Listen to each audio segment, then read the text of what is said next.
காதல் என்ற ஒன்று அது கடவுள் போல உணரத்தானே முடியும், அதில் உருவம் இல்லை.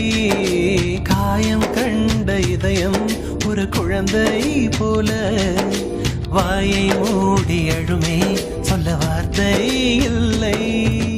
அன்பே உன் புன்னகை எல்லாம் அடி நெஞ்சில் சேமித்தேன், கண்ணே உன் புன்னகை எல்லாம் கண்ணீராய் உருகியதே. வெள்ளை சிரிப்புகள் உன் தவறா, அதில் கொள்ளை போனது என் தவறா? பிரிந்து சென்றது உன் தவறா, நான் புரிந்து கொண்டது என் தவறா? ஆண் கண்ணீர் பருகும் பெண்ணின் இதயம் சதையல்ல கல்லின் சுவரா? கவிதை பாடின கண்கள், காதல் பேசின கைகள், கடைசியில் எல்லாம் பொய்கள். என் பிஞ்சு நெஞ்சு தாங்குமா?